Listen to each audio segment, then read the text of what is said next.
campo de batalha foi tomado por gritos, aço e magia.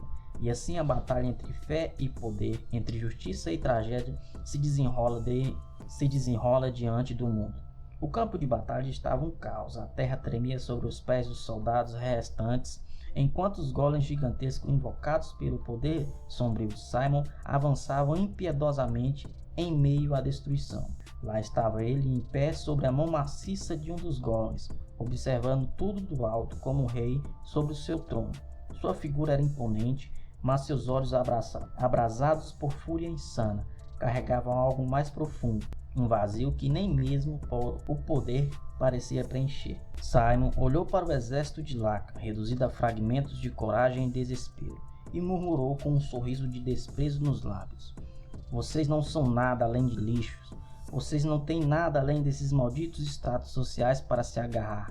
Como ousam resistir contra o verdadeiro poder?" Os golems continuavam seu trabalho impiedoso, pisoteando e esmagando os soldados que ainda permaneciam na linha de frente. De repente, um grito cortou o caos. "Simon!" O herói Lacan surgiu como um raio de luz em meio às sombras. Sua espada, envolta num brilho celestial, cortou o ar com um poder avassalador. Em um golpe único, ele decepou o braço de um dos golems, fazendo a gigantesca criatura desmoronar com um rugido ensurdecedor. Simon, por um momento, ficou perplexo. Ele observou a cena, seus olhos arregalados, enquanto a compreensão o atingia como uma lâmina afiada. Ele destruiu um golem de elite com um único golpe, pensou ele. Agora entendo. É por isso que nunca consegui derrubar o reino de Lívia. Era por causa dele, esse maldito herói.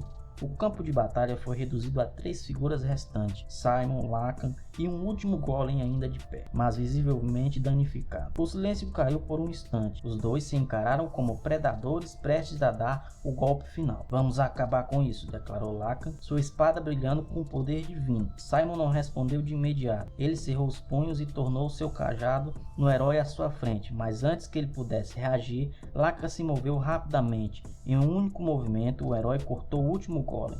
A criatura desmoronou em um estrondo. E em um instante, Lacan já estava de pé diante de Simon, cuja figura agora estava ajoelhada no chão, exausto e derrotado. "Herói Lacan", murmurou Simon, sua voz trêmula, mas ainda carregada de rancor. "Você não entende. Este mundo está podre.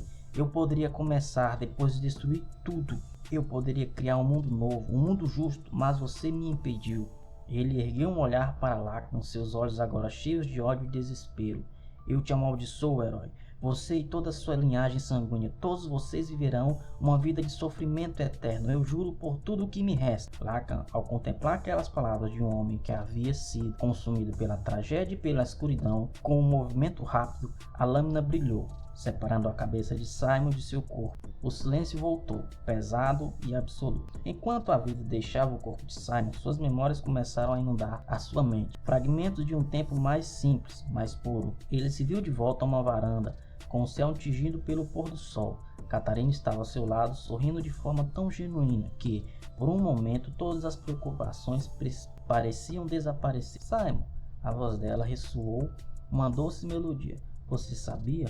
Quando você sorri assim, quando está do meu lado, é como se tudo estivesse bem, como se não existisse nenhum problema no mundo.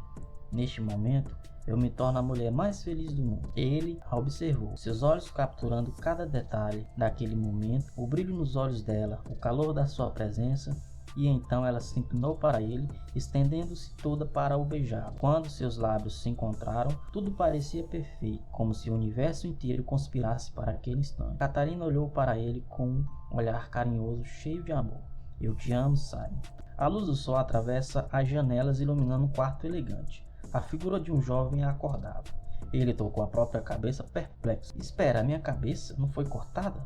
Eu deveria estar morto." Ele levou as mãos ao pescoço em busca de ferimentos. O que aconteceu? Ele olhou ao redor, tentando entender onde estava. Que lugar é esse? Nunca vi algo assim. Onde eu estou? Como ainda estou vivo? Nem mesmo magia negra é capaz de trazer alguém de volta à vida. Se fosse possível, eu teria feito isso. Então como? Ele teve um espanto ao ver algo à sua frente. Um enorme quadro estava pendurado na parede. "O quê? Por que tem um retrato desse desgraçado aqui? Herói Lacan?" A porta do quarto se abre. Um homem de meia idade vestindo um uniforme de mordomo entrou correndo. Seus olhos se iluminaram ao ver o jovem de pé. Jovem Lorde, finalmente acordou? Ele aproximou-se rapidamente. Estou tão aliviado. Você dormiu 2 semanas inteiras. Achei que havia perdido o último laca. O jovem, surpreso e desconfortável, espera, quem é você? Jovem Lorde, por que está me chamando assim? O mordomo deu um passo para trás, visivelmente chocado. Jovem Lorde, o que está dizendo?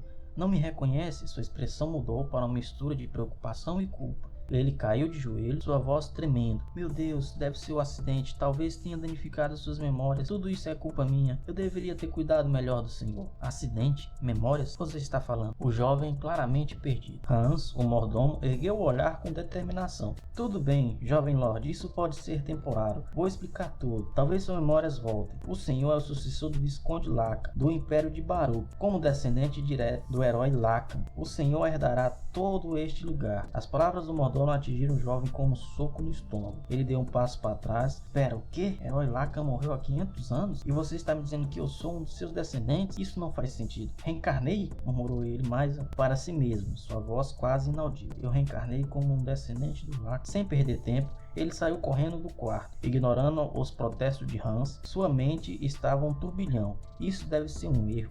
Não pode ser real. Ele abriu a porta com força, ansioso para encontrar algo que refutasse a insanidade que havia ouvido. Mas o que ele viu o fez parar em seco. Diante dele, uma estrutura colossal se erguia brilhando sob a luz do sol. Era uma arma humanoide gigante, uma máquina que parecia sair dos sonhos ou de um pesadelo. Ele regalou os olhos, incapaz de acreditar no que via. O que é isso? Isso não faz sentido. Se algo assim existia, então a magia que eu podia sonhar em criar agora está bem na minha frente. Jovem Lorde, Hans o chamou. Por favor, não corra assim, ainda está se recuperando.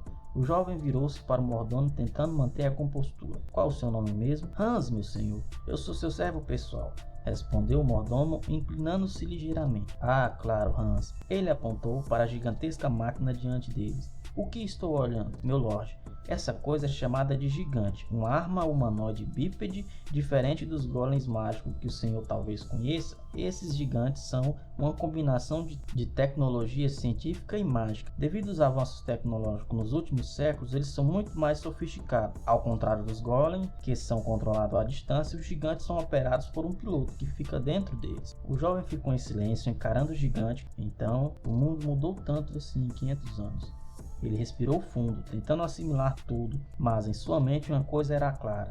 Luke ficou parado encarando o colosso metálico à sua frente. A estrutura gigantesca brilhava sob a luz do sol, cada detalhe evidenciando a complexidade da sua construção. Seus pensamentos estavam em um turbilhão. Se Hans estiver falando a verdade, essa é uma arma realmente incrível. É simplesmente uma evolução absurda.